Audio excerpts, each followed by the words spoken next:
ప్రశ్న ఏంటని అడుగుతుంది. న్యూ ఎడ్యుకేషన్ పాలసీ ఏదైతే గవర్నమెంట్ ఆఫ్ ఇండియా ప్రవేశపెట్టిందో దాన్ని మనం అవలంబిస్తామా లేదా?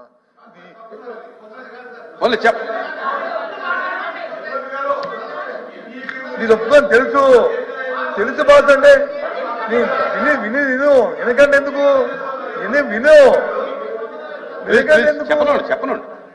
ఎందుకు ఆయనకి చైర్ వచ్చి వారికి సమాధానం ఇచ్చిన తర్వాత క్వశ్చన్ ఇప్పుడు ఆయన చెప్పిందికి వస్తాను.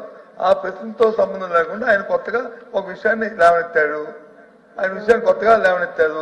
అది సంబంధిత కాదని చేరి చెప్పినా సరిపోయేది. లేదు మంత్రి గారు వచ్చి దానికి సమాధానం చెప్పి ఇప్పుడు చేస్తారు. అది ఈ సంవత్సరం కాదు, గత ప్రభుత్వంలోనే మ్యూజియం పాలసీని తీసుకోవాలి. గవర్నమెంట్ ఆఫ్ ఇండియా ఇంట్రడ్యూస్ చేసింది. దాన్ని అవలంబించడానికి రాష్ట్రాలకు వచ్చి అవకాశాలు ఇచ్చింది. ఆ రాష్ట్రం ఉన్న కాలమాన పరిస్థితుల ప్రకారం అక్కడ ఉన్న సందర్భాల ప్రకారము అక్కడ ఉన్న ప్రజల తాలూకు మనోభావాల ప్రకారము ఆ కార్యక్రమాన్ని చేస్తుంది. అదే మాట్లాడితే మరి ఎడ్యుకేషన్ మినిస్టర్ గారు వచ్చి మీరు పారిపోలే. ఆ రోజు మీరు వచ్చి మాస్టర్స్ ని పెట్టి మమ్మల్ని అవమానపరిచి మమ్మల్ని వచ్చి మెరబెట్టి బయటికి గెండించిన ఏర్పాటు చేశారు. అది చేయలేక మేము వచ్చి ఆ రోజు వచ్చి చెప్పి మేము వాకౌట్ చేస్తాం. ఇది మంచి సాంప్రదాయం కాదన్నా. మా చైర్మన్ గారిని యాక్చువల్ గా మేము చైర్మన్ గారిని వాళ్ళు వచ్చి మేము అనాలి, సార్ ఇదేంటి సంప్రదాయం అని. అయినా సబ్మేధన గౌరవంతో వచ్చి ఆ రోజు మేము బయటికి వెళ్ళాం. సబ్మేధన గౌరవంతో మేము వెళ్ళాం. ఇలా అది ఆ డిస్కషన్కి వెళ్తే దానికి కూడా నేను సమాధానం ఉంది కానీ వెళ్తాం. కానీ ఇప్పుడు అడుగుతుంది ఏంటి?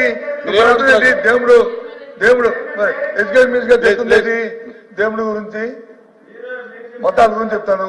అన్ని మతాలు ఈ భారతదేశం అందరూ లౌకికవాదులు, అందరూ సమానం. హిందూ కావాలి, ముస్లిం కావాలి, క్రిస్టియన్ కావాలి, సిక్కు కావాలి, అందరూ కావాలి. దాంట్లో ఎవరికి ఏ విధమైన సందేహం లేదు, ఎవరికి ఏ విధమైన అందులో దురభిప్రాయం లేదు, ఏ విధమైన ఆలోచన లేదు. అందులో దానికి సంబంధించి ఉండండి. మీరు వైషుడ్ ఏమనుకుంటారు? సెన్సిటివ్ చెప్పారు. గవర్నమెంట్ ఉన్నప్పుడు మనం ఈ సభలో వారు గౌరవంగా ఉండాలి, మనము గౌరవంగా ఉండాలి. దయచేసి అపార్థం చేసుకోకండి. అందరూ మన గౌరవాలు మనం పెంచుకునే సభ ఇది. ఒకరి పోటీలకు వచ్చింది కాదు. ఇక్కడ లోకేష్ గారికి రవీంద్ర బాబు గారికి ఉన్న ఇద్దరికి ఉన్న పరస్పర వైరుధ్యం కాదు. ఇది వైరుధ్యం కాదు. మీ అభిప్రాయం మీది, ఆయన అభిప్రాయం ఆయనది, ప్రభుత్వం దాని విధానంలో ప్రభుత్వాన్ని అవన్నీ చేసుకోవాలి. దయచేసి సమయం పాటించండి.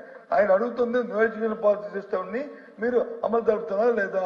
మీరు అది గత ప్రభుత్వం వచ్చింది, దాన్ని గత ప్రభుత్వం తీసుకున్న నిర్ణయాలు, ఆ నిర్ణయాలు ఏమైనా లోపాలు ఉన్నాయి, లేదు కొత్తగా ఉన్నాయి, ఈ సంబంధం లేదు, ఈ ప్రశ్నకి సంబంధం లేదు, దీన్ని సమాధానం చెప్పం, ప్రెసిడెంట్ రూపంలో రండి అంటే ఆ రకంగా రేపు రవీంద్ర బాబు గారు వస్తారు. అప్పుడు సమాధానం చెప్పండి వారు దానికి. లేదు ఆ ప్రెసిడెంట్ గారికి దయచేసి ఒక్క విషయం, ఒక సెకండ్ దయచేసి ఏదైనా రికార్డులో వారు చెప్పింది కానీ మీరు చెప్పింది కానీ ఏదైనా ఉంటే ఒకసారి పిలిచి కూర్చోబెట్టి ఇద్దరిని కూర్చోబెట్టి మాట్లాడి అయితే రికార్డులను తొలగించండి. లేదు మీకు రికార్డులను తొలగించే పరిస్థితి ఉంటే మీరు తొలగించుకోండి, ఎవరికి అభ్యంతరం లేదు.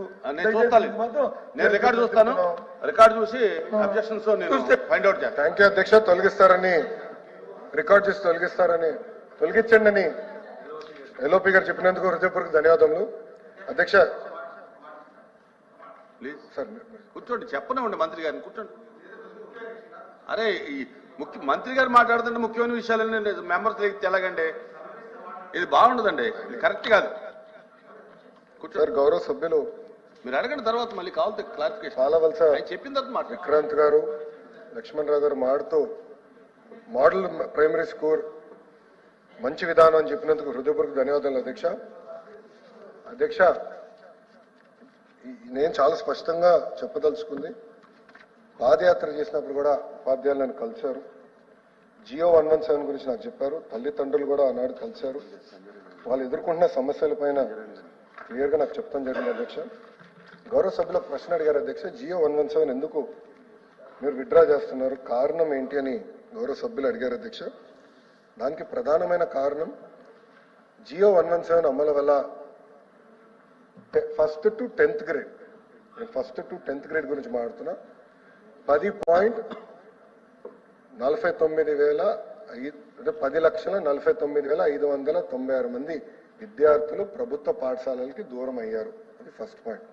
రెండోది, ఫ్రాగ్మెంటేషన్ ఆఫ్ స్కూల్ వల్ల 10 పిల్లల కన్నా తక్కువ ఉన్న పాఠశాలలు 21-22లో 1215 ఉంటే అది 5,312కి పెరిగినాయి, అంటే 4 రెట్లు ఎక్కువ పెరిగినాయి.